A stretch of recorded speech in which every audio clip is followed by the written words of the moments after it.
Hey guys, what's going on? It's your boy, the Mad Geiger.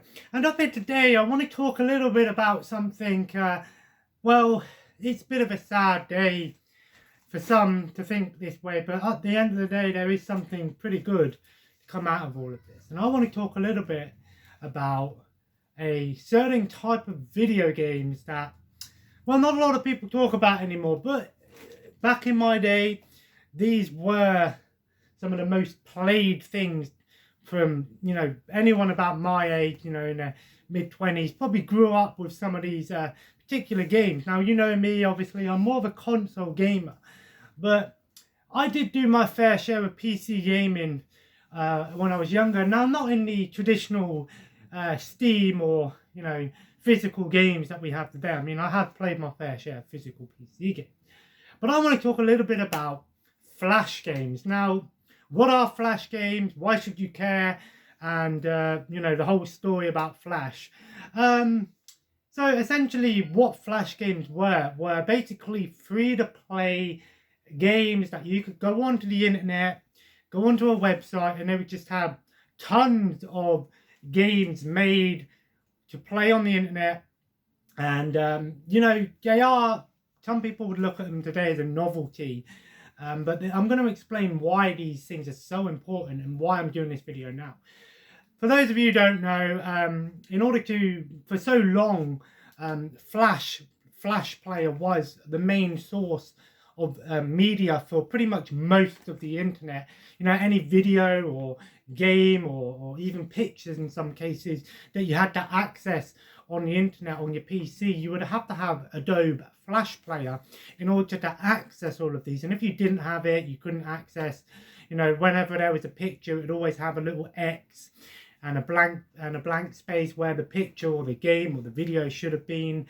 And obviously now it's a sad day because Adobe Flash has basically meeting its end. It's being discontinued this year, very soon, from what I hear. And I don't know why exactly.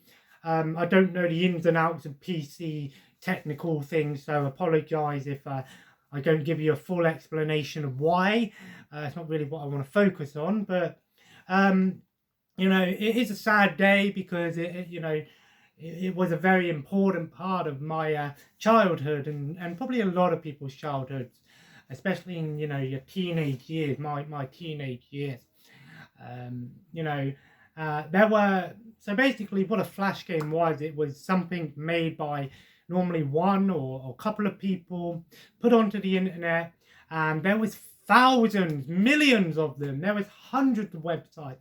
Off the top of my head, probably the most memorable ones were Funny Games, Miniclip, of course. Newgrounds was one of the best community websites. Newgrounds had so many cool animations and so many cool games and artwork. There was Armor Games, Congretti, COG, I think it was GOG, I can't remember what it was called.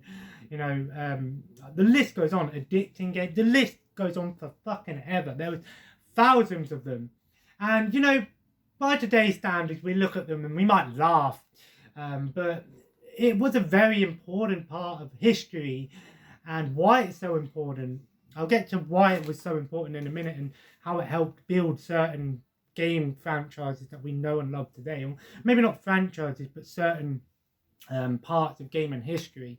Now, obviously, when you were young, it's about my age, when you were younger, you didn't have, like today when I've got, thousands of games, I've got every system going, digital games, free-to-play games, mobile games, all of these things.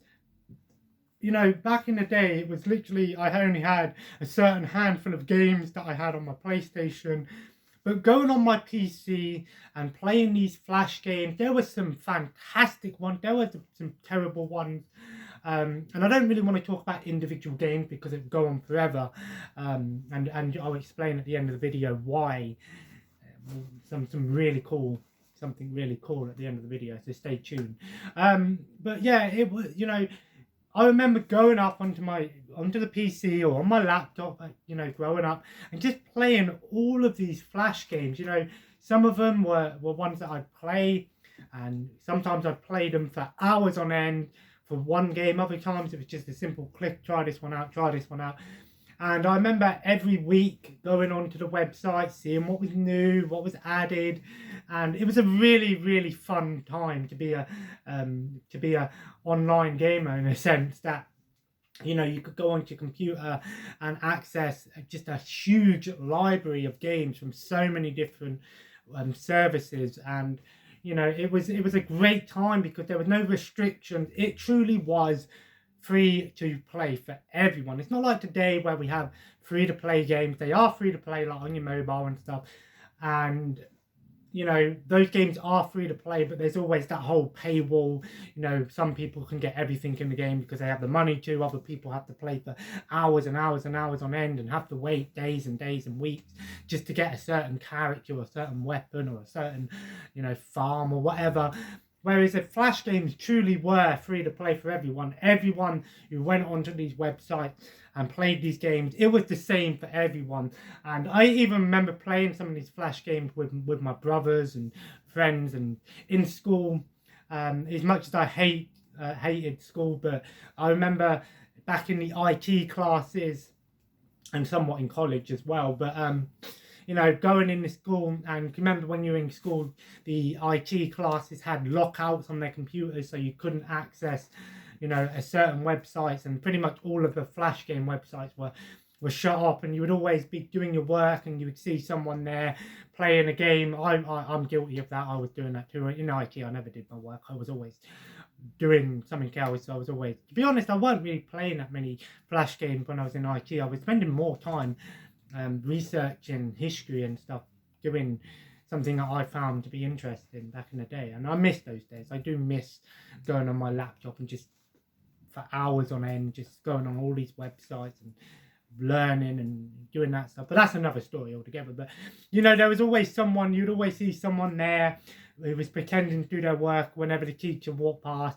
they would go back on their work, and then all of a sudden they would go back to the Flash game website. Because they were locked out, there was always someone in school that, I don't know how they got it, I don't know, but there was proxy websites which were basically like a really long name, and basically unblocked all of these websites, and you could go on like, it was almost kind of like a free net kind of thing. I don't know how proxies work, but I remember, you know, there was always that one person in school, in the class, that knew a proxy website, and they'd send it to you on your school email, and you go, yeah, try this one, or type it in, and you would do it, and you go, oh yeah, I've got all of these games. And like I said, Flash games, if you've got a chance to try some out, definitely check them out before they get taken off, because it is a sad day. Because Flash is being discontinued, that means the games are being taken away. Yeah, but I'll get to this in a minute because there's some really exciting. But before I get to the big announcement, well, it's not my announcement, it's something that's really cool. My brother sent it to me, and I read it, and I thought, oh my god, this is amazing. Why are Flash games so important? Now, you might look at them and think these are just, you know, really easy made games. I think it was the sort of start of, you know, today we have free to play games, we have mobile games, and we have indie games, and yes, we have Unity games and mods and things like that on PC. Like I said, I don't play PC much, but you know, there's a lot of YouTubers that play these horror games, and they're free games, and indie developers, and then they go on to sell their games with limited run and digital stores and stuff like that. It's really good community. But I think Flash games helped bring that, what we know and love today with indie developers. They really helped build that thing, because these people went on to make these games in their own time and put them on the internet, and there were some really well-known ones. Fantasy Pants Adventures and N+, there's two Flash games that I can think that actually went on to actually get a game made on a physical, not physical, I know there weren't an actual physical version, but Fantasy Pants Adventure and even N+ were two Flash games that started as Flash games, and even made it over to consoles. You could actually download, you know, some of these games on consoles. You know, I think Xbox 360 Arcade had N+, and I think it was also on other systems. But it's just so cool to think that this was a game that was free to everyone, and then that person obviously caught the attention of some people, developed it, made it better, and got a console version. And that's what indie developers are.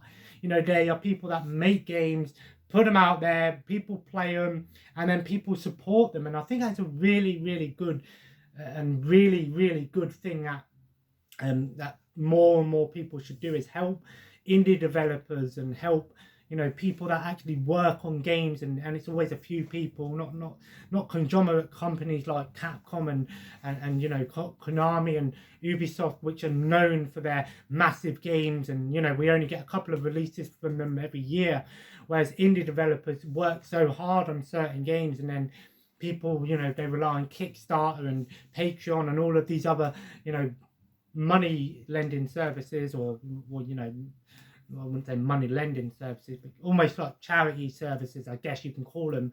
And it helps build, you know, it helps people work on games that, you know, maybe a company hasn't completely finished. You know, I've seen one about a Star Wars fighting game that someone is working on, and it's sad to think that game's going to get taken down by EA and Disney. Where that game looks really good. Just look it up. I don't know what it's called, but there's a new Star Wars fighting game that someone's worked on. Looked really good. But it's sad because that will eventually get taken down. But you know, you think that someone has worked so hard on this, and yes, there's copyright and stuff, but you think that, you know, there would be someone there at Disney that would go, you know what, this is a really cool project. We'll give this person a bit more boost. We'll help this person out. We'll get some people working on this game, and we'll start selling it on consoles. I don't know anyone that's going to say no to a really decent fighting game, Star Wars fighting game. We've only had like 2 or 3 Star Wars fighting games, and you know, Masters of Teräs on PS1, and the 2 Clone Wars fighting games on Wii and DS, and those games were pretty bad, you know, or subpar. I don't know how bad the Wii one was, but I know it weren't nothing amazing. And whereas this game could potentially be something really good, and that's the sort of thing we need in this day and age. Is we need people that are working on really awesome projects, that maybe that, you know, even games that companies have gone on to make a game and then they've gone, oh, we're not doing it anymore. Another one that I can really mention is the Time Splitters Rewind project. If you guys have time, look up the Time Splitters Rewind project. It's probably one of the coolest things I've ever seen. Now, I know for a fact that the people working on it are Free Radical and Crytek Studios people that even worked on Time Splitters. And what they're trying to do is they're trying to make a Time Splitters game, which is going to be online on PC for the beginning, but I think eventually they want it to be on consoles, and it's going to be a massive online Time Splitters game with every single map, every single character, all of the weapons thrown into one. It's going to be like the ultimate Time Splitters package, and they've been working on it for ages. And I know I came to my attention because I seen the video not too long ago on YouTube, and it looks really good, and it's the sort of thing that people need to be working on. They need to be helping each other out, and you know, where a company can fail, the fans pick up the pieces. How many games have been cancelled by a certain company only to have fans? You know, Silent Hill PT, for example, that game was cancelled, but then people went on to make their own version of Silent Hill PT, or help finish the full-length demo or whatever. And it's crazy how many people work on these things only to have it taken down or something. It's sad, you know, where you think that fans, you know, it's got to bear in mind, without us, these game companies wouldn't exist, because without the fans, you're not going to have a game company. You're not going to make no money, right? But anyway, forget about that for a minute. But this is the reason I mentioned that, is because there is a website, almost a project, called Blue Maximus, or Blue Maxima, sorry, in Maxima.org, or Blue Maxima Flashpoint.org. I will leave a link in the description. If I do remember, I will try to leave a link in the description. And what this is, it is the ultimate compilation of thousands of Flash games. Someone out there has gone on and has started to pull these Flash games, put them all into one archive, which you can download this archive and have access to. At the moment, there's like 36,000 Flash games on there. It's almost kind of like, in a way, sort of like an emulator thing where you get all the games and all like these plug and play systems. Somewhat like that in a way. But they've actually worked on pulling these games away, and because there's not really a lot of copyright with some of these things, it's a lot easier.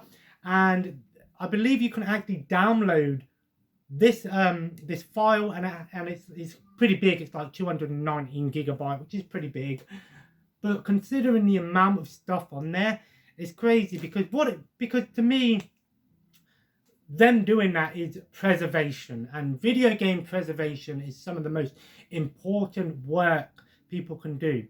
In a way, emulation is kind of like video game preservation, because it gives people a chance to try these games that never had them. You know, there are plug and play systems, there are, you know, the mini systems like the PlayStation Mini and the NES Mini. And even everyone, because video game preservation is something that more and more people today are taken seriously. You've got video game museums, you know, you've got even collectors like myself. We buy these games, we preserve them, because it's a piece of history, you know, because who knows, in 20 years' time, video games might be obsolete, they might not exist anymore, you don't know. But to preserve something from a piece of history, it is, you know, it's something I'm passionate about. You know me, I love my video games, always have, always will. And that's why I collect so many different systems. You know, I have so many pieces of video game history. You know, I've got even things like, you know, this PXP Chinese knockoff console. I know it's a piece of crap, but actually, to be honest, it's not that bad, actually. I remember doing a video on this, but in a way, this is a piece of video game history. It might not look like it, but people will look at this in years to come and go, what the hell was this thing?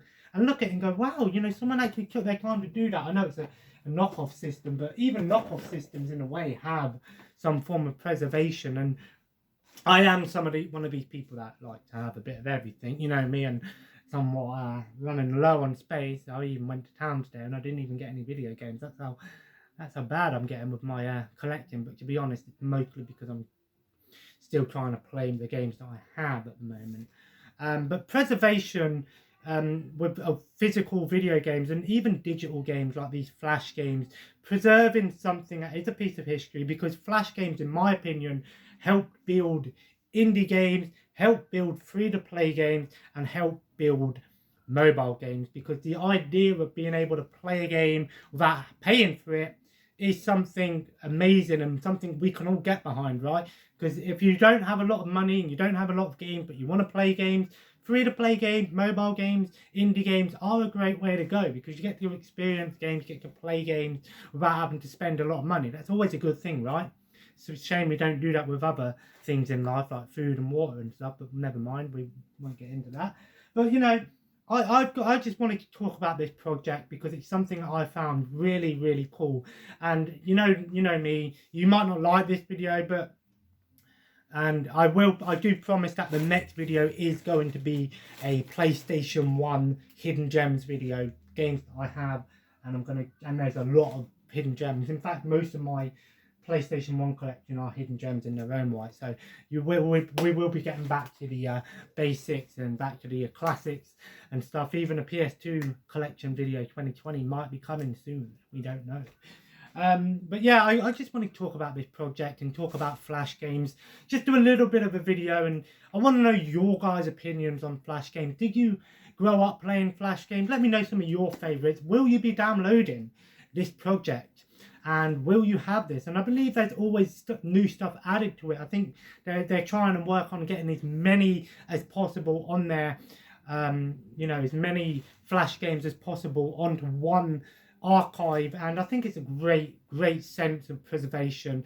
Even though it is a finicky and a weird, crazy thing, but for so long, you know, Flash games have been around for like 20 years, you know, from the early 2000s and up until today. Flash games have been around for a long time, and I'm so glad that someone has gone out there to took their time to preserve a little bit of history that just not that many people talk about anymore, but is a very important piece of gaming history in my opinion. Before I go, I'm a bit pissed off because my Xbox One hard drive has decided to die. Now, I want to know something, because if you guys have got one of these hard drives for your Xbox,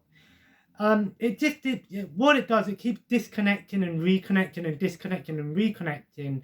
Sometimes it works fine, other times it don't. Now, I am glad in a way that the Xbox One and PS4 and modern consoles do save your games to your profile. So for example, if you did lose your hard drive, like I kind of have, you still got your games in your Xbox, you just have to reinstall them. And it does piss me off that most of the games that I were playing were on this hard drive. But the good thing is I still have those games and I've just got to reinstall them. But I just want to know if you guys have had a similar issue with the Seagate Xbox One hard drive. I've had this for a couple of years now, so that might be why.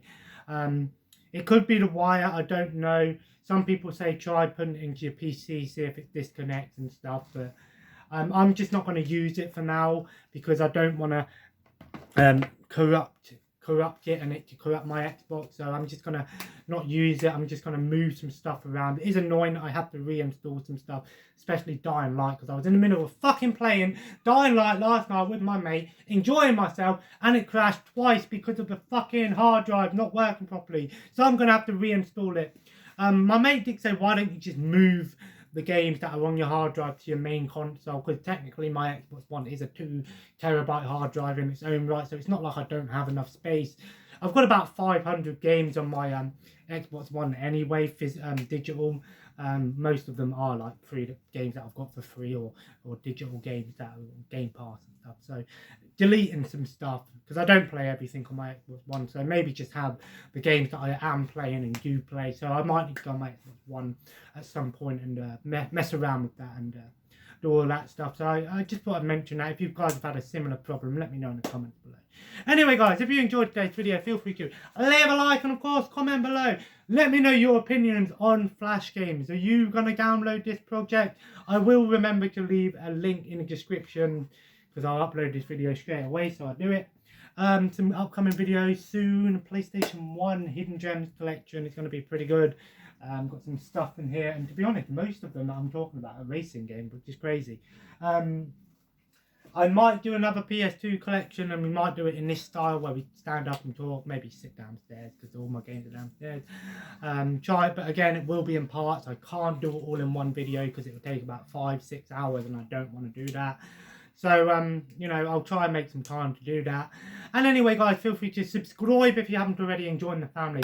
Preservation of video games is very important, and I hope you guys do your part in doing it. Even doing a video on a video games and YouTubers is preservation in its own right. So anyway, guys, as always, follow me on Instagram and Twitter at @TheMadKaiger. I'm sorry I haven't been streaming much lately. I kind of might go back into it. I don't know. We'll see. But the Mad Kaiger on Mixer as well, if you want to check me out there. There's nothing on there at the moment, sorry. And as always, guys, have a nice day, and I will see you in the next video. Take care, and bye-bye.